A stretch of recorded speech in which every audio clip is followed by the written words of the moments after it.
The Messthetics is an instrumental rock trio based in Washington, D.C. Comprised of Fugazi's incomparable rhythm section, drummer Brendan Canty and bassist Joe Lally, and a gifted virtuoso guitarist named Anthony Pirog, the Messthetics is a new band whose spirited self-titled debut album is available via Discord Records. Anthony, Joe, Brendan, and I recently connected for a group chat about this record, this band, their upcoming tour dates and plans, and much more. Sponsored by Pizza Trocadero, The Bookshelf and Planet Bean Coffee in Guelph, Granddad's Donuts in Hamilton, and Planet of Sound locations in Ottawa and Toronto, this is the 385th episode of Creative Control, featuring the Messthetics, with your host, me, Vish Khanna.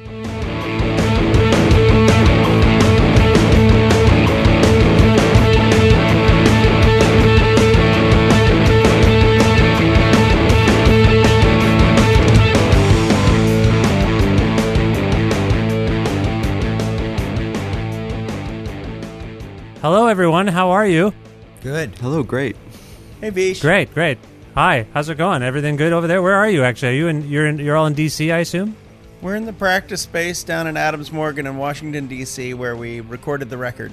Nice. That's great. And so I thought it would be nice to get each of you to introduce yourselves to the people listening so that we can identify your voices for future reference in case there's some kind of legal case or something. I just want to make sure everything is done above board. So why don't we begin with Anthony? Can you tell everyone who you are and what you do in this band, Messthetics? Yes, I'm Anthony. I play guitar in the Messthetics. Excellent. Now, I've been enjoying your playing on this record. You are the person I'm the least familiar with in this configuration. It's amazing, incredible guitar playing, if I might say. Can you talk a little bit about your approach to this instrument? Maybe let's go back a ways. How did you pick up the guitar first when you were a young version of yourself? Well, my dad had a guitar under his bed that I pulled out, and I just started playing it. And, yeah, I don't know. I just started playing in bands pretty soon after. And I guess I'm kind of known as a jazz guitarist, but I play a little bit of everything. And, yeah. Pretty much it. Okay. And so you grabbed the guitar from under your dad's bed there, and were there particular influences that you had right away? Like, was there anyone... Any players that sparked your interest in the instrument? I mean, early on, guitarists like Jimi Hendrix got me excited to play. But then, as I started listening, I got into more jazz and improvised and experimental music. So, yeah, I like players that mix up a bunch of different styles. Danny Gatton was from this area, and he mixed blues and jazz and country and, people like that. Okay. All right. Well, as I say, the playing's unbelievable. We're going to move on to the person to... Are you in the middle of this group right now? Yes. You are absolutely right. How could you tell? I could just tell. There's something about the sound of Anthony's voice told me he was right in the middle. So why don't we move to his left? And let's get the person to Anthony's left to introduce themselves now. That would be Joe Lally, and I'm the bass player in the Messthetics. Nice to talk to you again, Joe. It's been a long time, I feel like. It has been a while. I can't remember what year we spoke. It's not crucial to know the exact year, Joe. This isn't some kind of interrogation. I just was observing that I miss you and I miss your voice. I feel like we used to talk all the time. Indeed. And we will see each other again because we're going to come up and play. That's right. You're coming to Guelph. Yes, we're going to get to that. I'm very excited about that. And maybe you'll come to... we'll talk about this later. Maybe you'll... I would follow... I like this band so much that I would follow you around a little bit. If it was transportation convenient for me, I think I would do that. Cool. Sounds good. It sounded like I was reserving, like I was kind of, holding back. I would go to Europe if I had to. I'm just saying... Yes, we'd like to know exactly how far you would go to see us. How many miles? I travel a long ways, I think.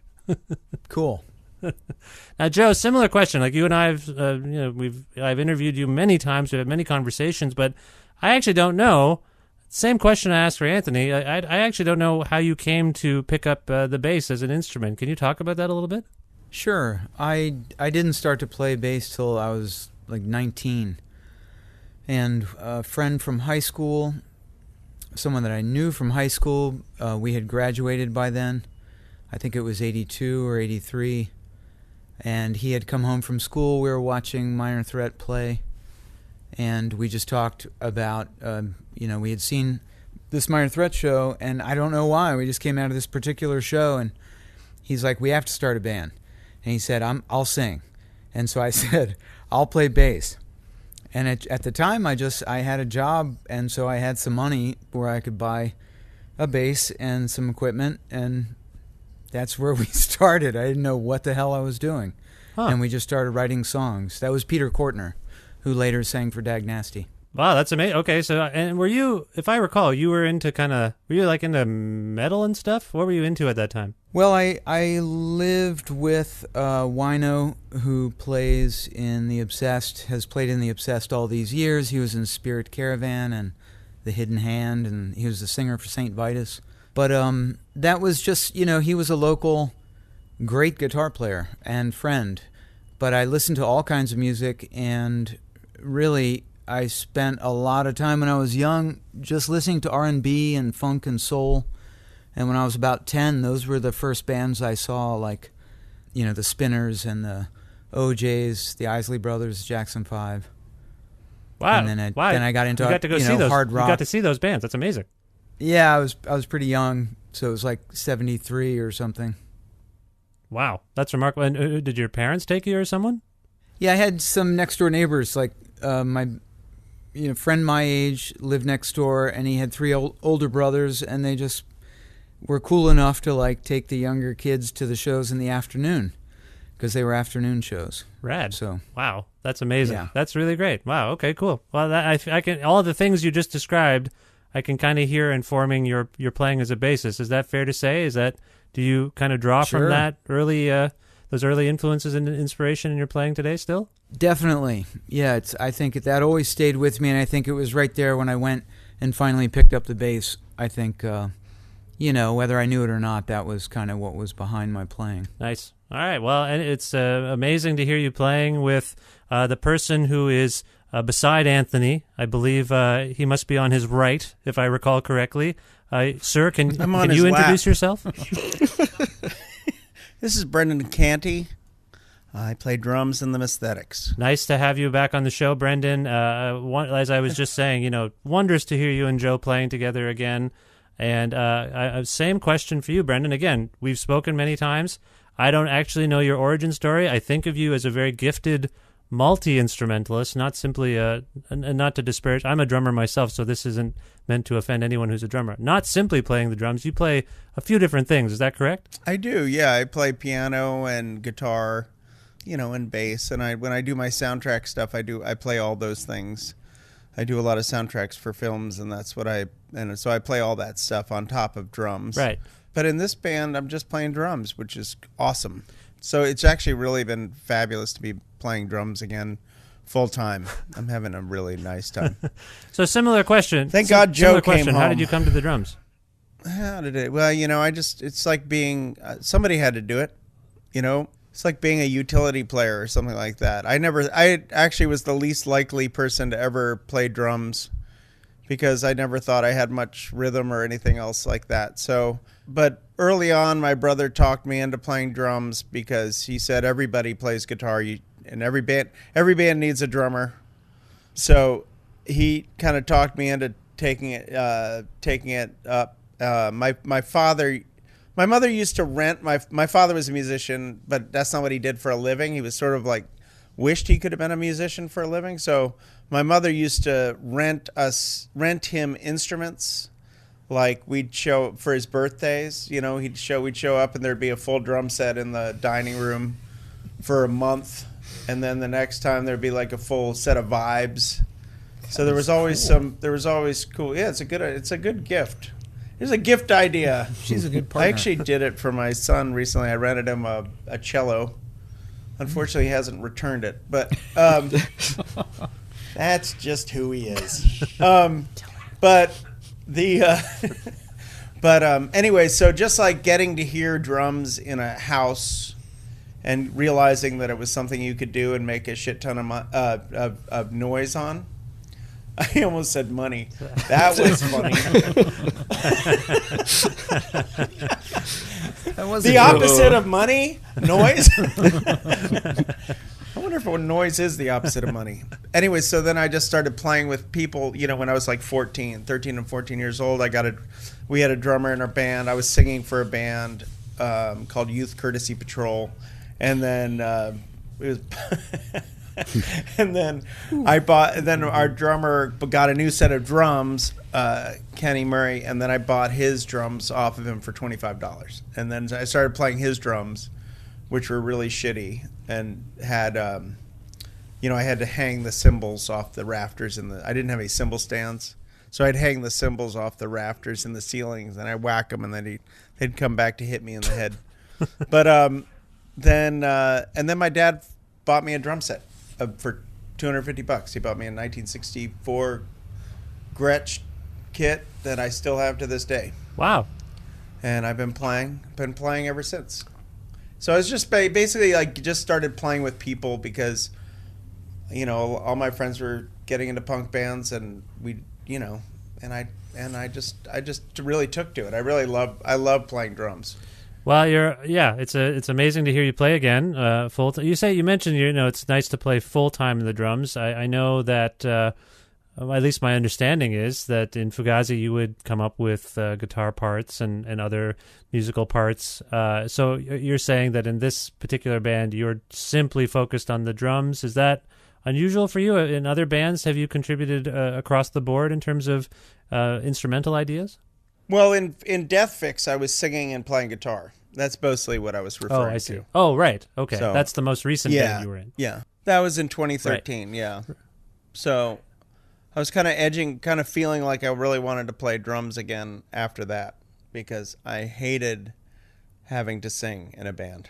I thought it was really brutal. But you hated singing. Why hate singing? Well, it's just I'm not much of a singer. I like writing, but I don't like getting up in front of people and pretending to sing. Right. It was distracting him from playing the guitar. It distracted me from playing the guitar, and the guitars distracted me from playing drums, so I'm back to playing drums. Well, we can't rule out that Brendan isn't going to add to the music, because even if he's a drummer, he always has great ideas. So yeah, so that's what I was getting at. So are you compositionally adding ideas to anything that Anthony or Joe are playing in this band, or are you like, no, I'm playing the drums, that's it? No, I brought in a little something recently. Brendan does. Bringing in some things, but Joe, these guys have a lot of ideas. Like there's big buckets of ideas in this room. We actually have almost too many ideas. Almost too many ideas. I don't know what that means. You've got an errant cello in the house. Maybe you can incorporate that into the band. Yeah. I can't. I'm not allowed to take it out of his room. But yeah, I'll see. No. Anyways, but yeah, we the process is there's most up to this point Anthony comes in with really complicated ideas and tries to make us jump through hoops, and then play more difficult and more faster. And then, I want to ask Anthony. I mean, thanks for that, by the way. Thanks for introducing yourselves. And oh, sure, Anthony, I want to go back to you here, okay. Because at least in the promotional material for this record, there's a suggestion that you kind of sparked the notion of getting this group together. Is that the case? And if so, or if not, how did this band actually come together from your perspective? Well, Joe, you had just moved back, right, when we first met?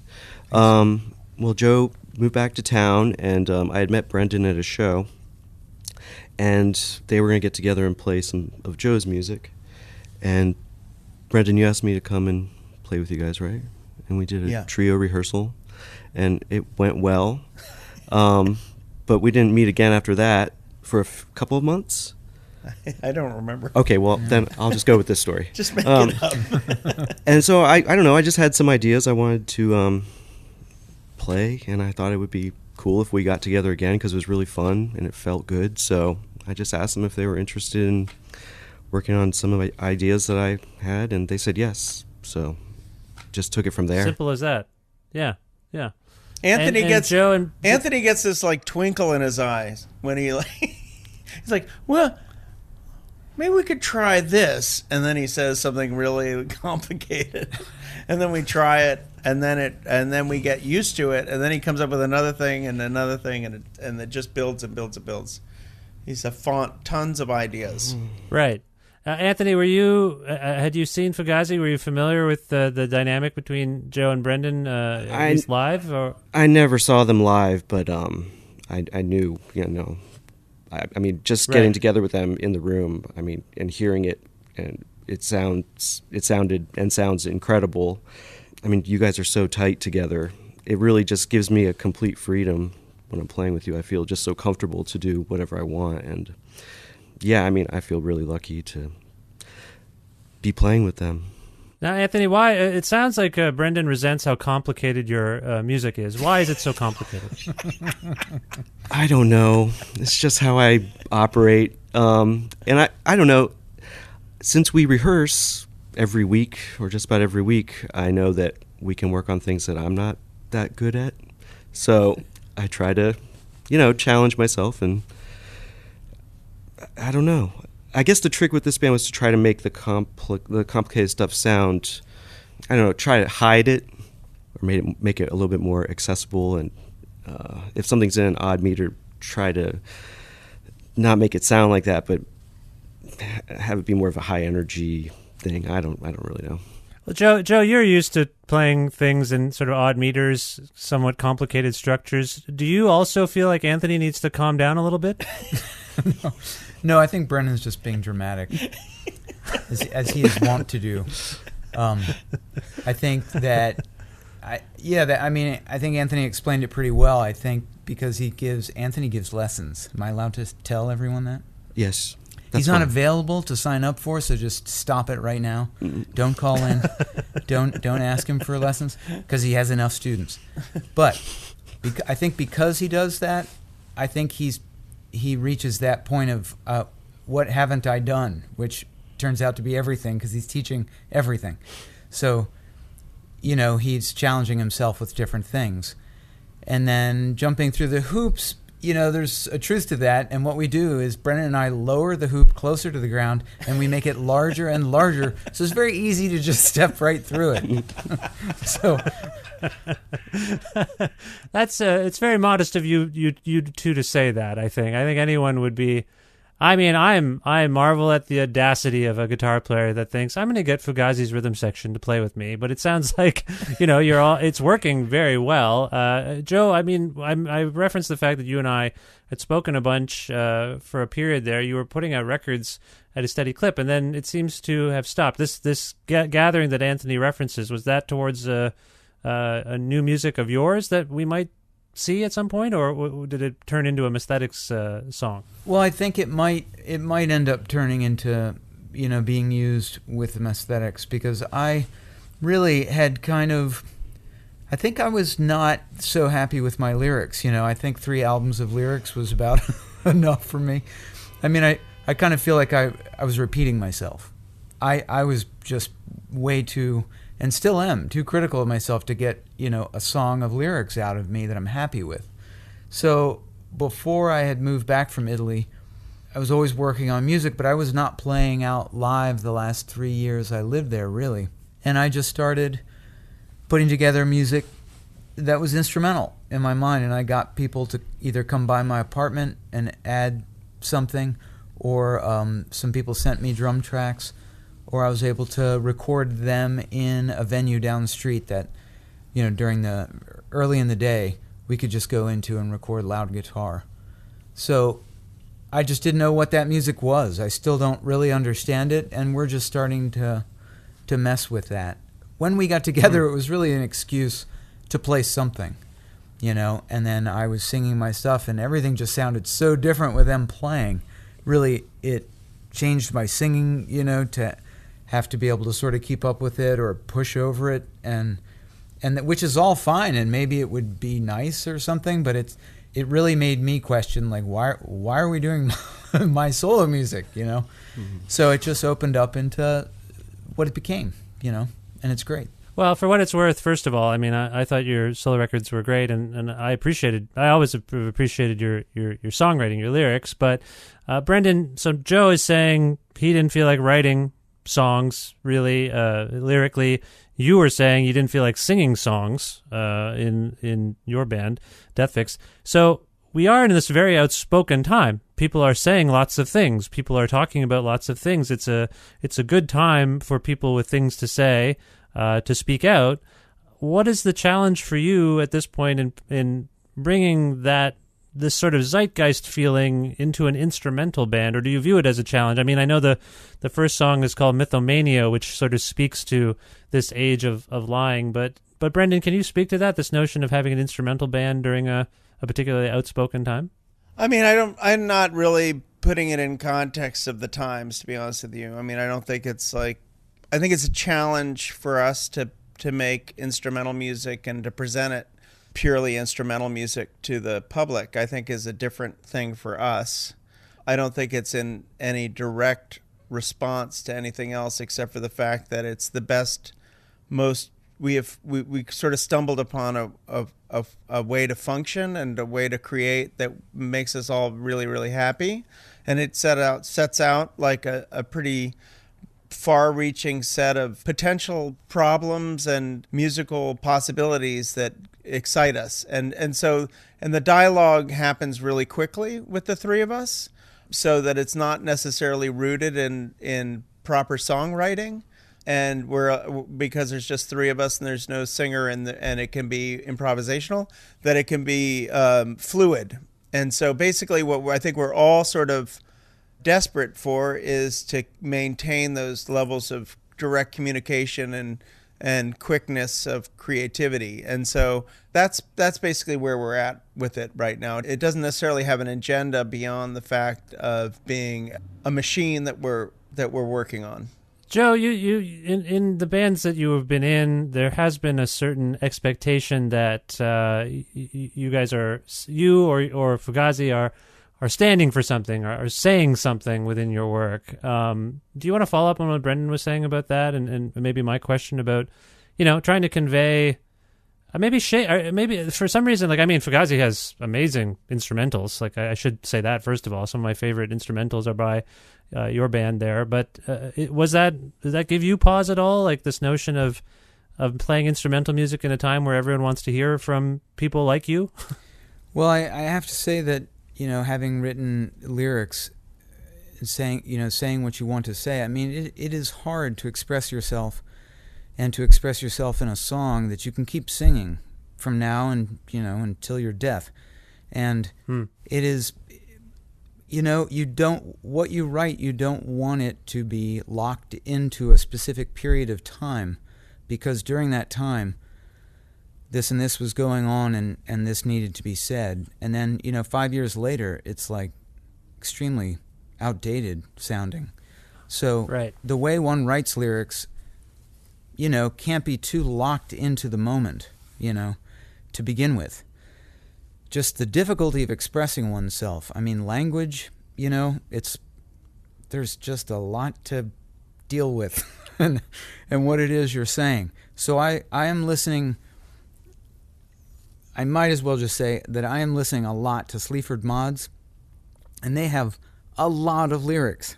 And they say a lot of things, and they say a lot of things really well. And then they say a lot of things that probably piss a lot of people off, and people probably then negate a lot of the political things they say because then they sound sexist or something. I don't know. But I just find that there's just something going on that is well expressed, and that is just it's not an easy thing to do. And I really feel like I'm not going to do it if I'm not really good at it. Now, the other thing I would like to put in is that you always bring something, even if you're writing lyrics. I think what is conveyed in a song is brought from everything you're doing all the time, everything you are reading and thinking, and the things you believe in most deeply should somehow come across when you play. Laugh at me if you like. But I just really think that that's what a musician is. And it's not just stated word for word. Otherwise, the songs would be the things that you and all your friends are talking about anyway all the time because you're pissed off about the way things are. So who wants to hear all of that exactly in a song? But, I get a lot out of instrumental music that I like, which is to say, mostly all of the types of jazz that are out there that I listen to, because it's not certainly one type of music under one umbrella, but I think it's very expressive music. And so the goal being to express yourself, I think that's what we're trying to do. Yeah, no, that's very well put, and I appreciate the distinction there, because in some ways instrumental music is about the most timeless music you can make. There you go. Yeah, no, that's interesting to me. In my perpetual quest to derive meaning from this Messthetics record, perhaps to a fault, I do want to ask Anthony about this cover. There's a cover on the record, Once Upon a Time. Can you talk a little bit about the background of that song and why it appears here and why you chose to do a rendition of it? Well, I believe that was the last song on the last record that Sonny Chirac did. I just always thought it was a beautiful song. It was just an idea. I just wanted to try it, and it became this thing where we're playing in 7.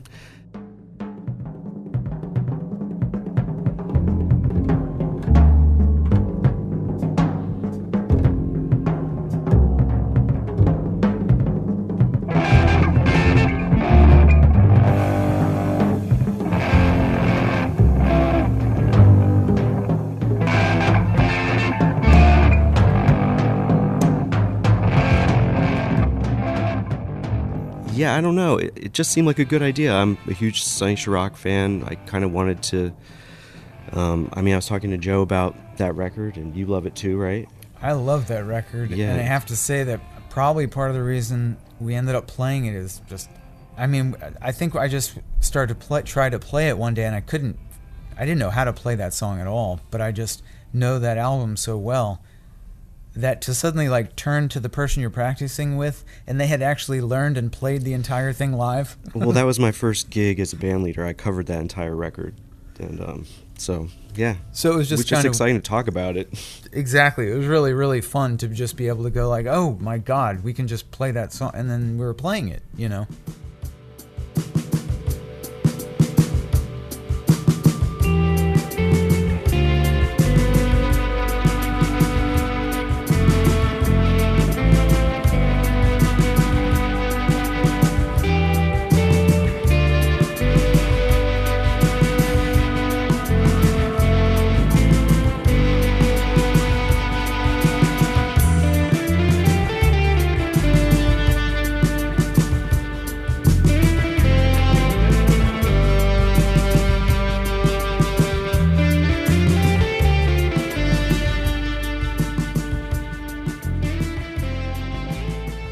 Arrived out of a conversation about the song, basically? Pretty much. I think so. I think I probably tried to play it first, which I couldn't really. I had the wrong notes.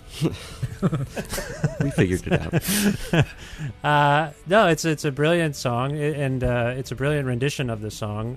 Was there, Brendan? Were you familiar with the song?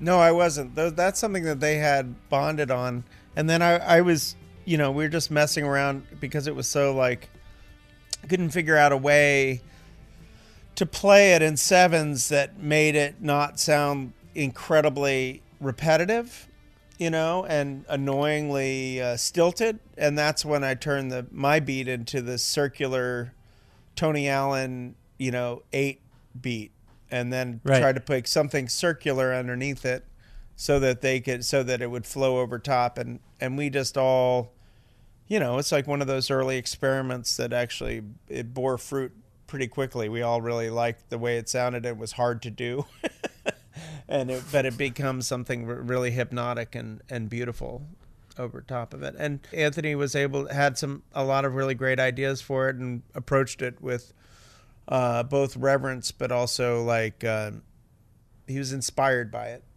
to take it up a notch. Well, I do want to point out to people that I know we've been talking about I tried to turn the conversation into a bummer there a few moments ago by saying how heavy everything was in our time. But I do want to say lyrics and stuff, or what are you talking about? Well, I was like, guys, what are you trying to say here? It's terrible outside. Have you been outside? What is going on with you guys? That's what I tried to do, and it was. They're all valid questions. I mean, I understand the question about having instrumental music in these days, but there is a lot of inner dialogue that people are having, and I think having instrumental music out there allows people to have moments and bring people together into rooms together and have people share part of themselves with you because they insert their own imagery over top of your music, and also it's, even the best songs are never really explicitly didactic, so I think allowing the best lyrics allow for people's interpretations.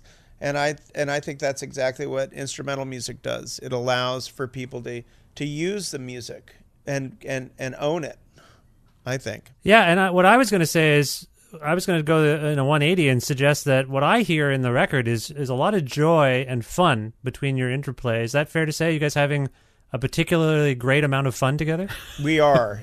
Yes. We are, and I think that's why a lot of even though different age people will come see us and the different shows we've played in different venues, people enjoy.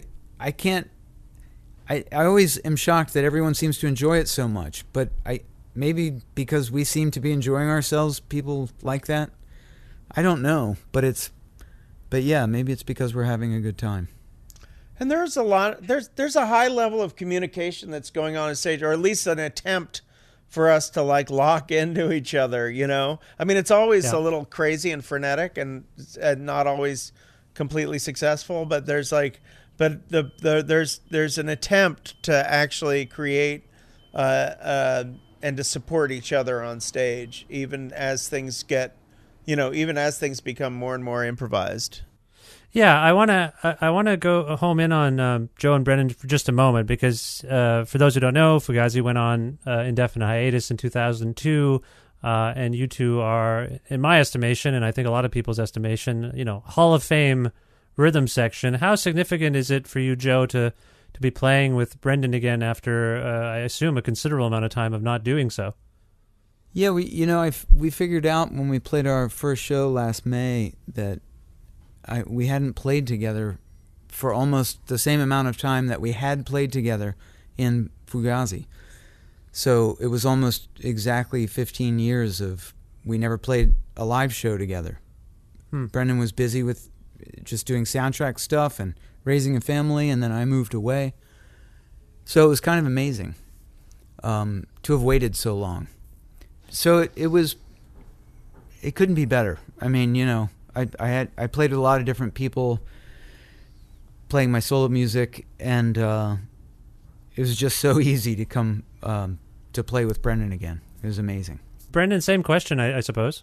Yeah, for me, it was like, I've been playing with different people here and there, but but Joe is, there's just, I think there was a lot of muscle memory still there when we started playing fast and louder and doing some of these things, the more difficult things. And it was, it really clicked back into shape really quickly, which was interesting for me because I didn't know, I really was nervous about it in terms of just having not played at that velocity in a long time, that it was, but I think there is, Joe allows me to, he puts I liken it to him building a really strong foundation, a really strong jungle gym for me to play on. I can fuck around way more if he's rock solid. And Joe, Joe's really is right on time. So, I don't know how to say it more than that. It's just it immediately was really fun because it's oh yeah. Oh, I remember this. There was all this intrinsic memory that you don't even allow yourself to remember because if it's lost to the ages, you kind of don't want to remember it because it's painful. And then when it comes back, you're just incredibly happy that it's back in your lives. And you're like, now I'm just like trying to do it as much as possible. It sounds like I'm talking about jerking off, but I'm not. Talking about playing with Joe. Wow. No one thought that. No one that wasn't in went there. anybody's That was mind? amazing. No. That was a good ending to that. It's not a happy ending, if I might say. I don't know why that happened. That was weird.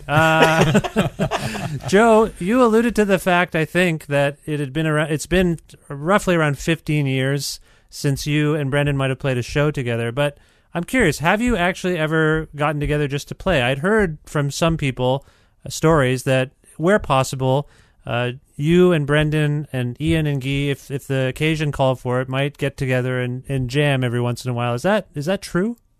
Well, we're in litigation, and I can't talk about that on the radio. But It's not the radio, it's a podcast. You're free and clear. yeah, when we're all in D.C., we totally hang out together and talk and spend a lot of time laughing. We have a great time together, go out to dinner, and we'll play some music together. But that, that is not playing a live show where you have prepared a bunch of music that you're going to play live. So Brennan and I not doing that for almost 15 years, it was very different to have come up with a set of music, which is also, pretty hard charging at times. To do that again it's very different, and it's awesome to be able to do it again. So we're very happy with that. And the other stuff I said about Fugazi was just that there's so much to try to look after to allow Fugazi to do anything that we do not have the time to give it the respect that it deserves. So unfortunately, it is where it is. Do what you can with it. Right.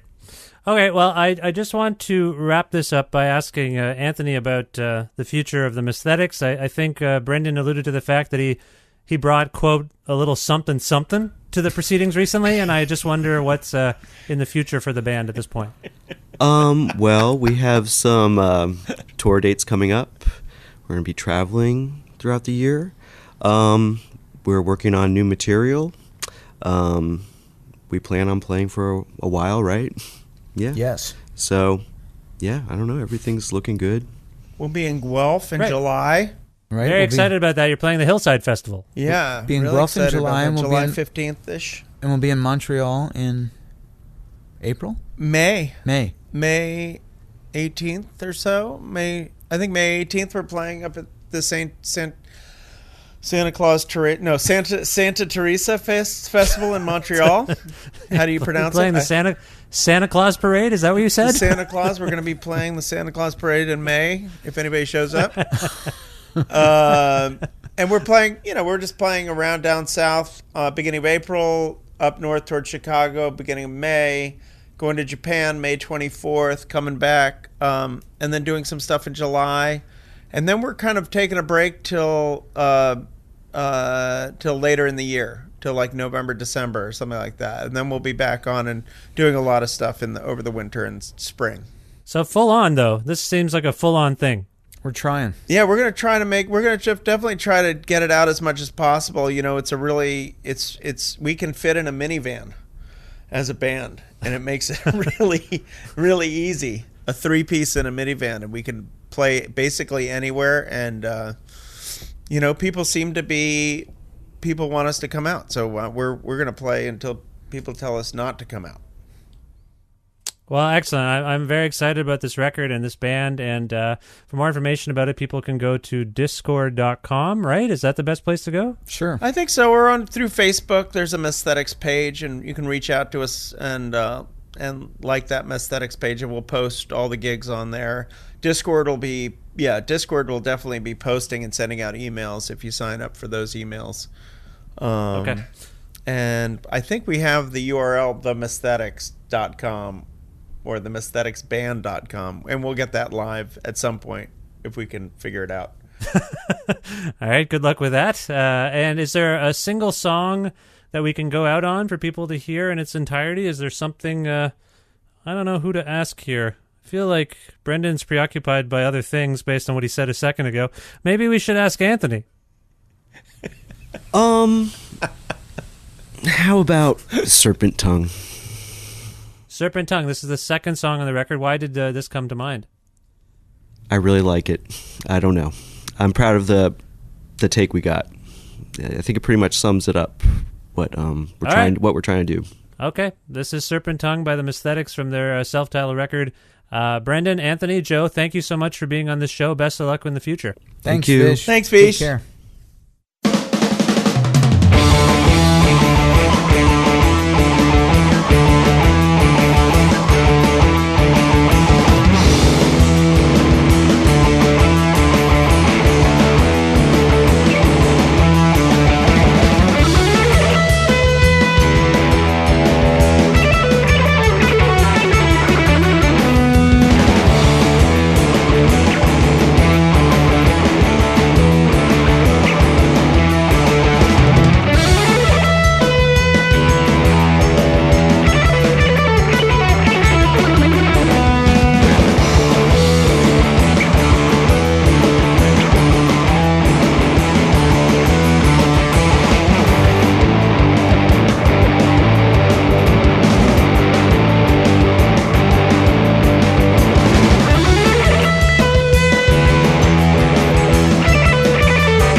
Special thanks again to the Messthetics, Brendan, Joe, and Anthony for being on this, the 385th episode of Creative Control, which is part of the Entertainment One podcast network and available on all iOS and Android platforms and also on audioboom.com.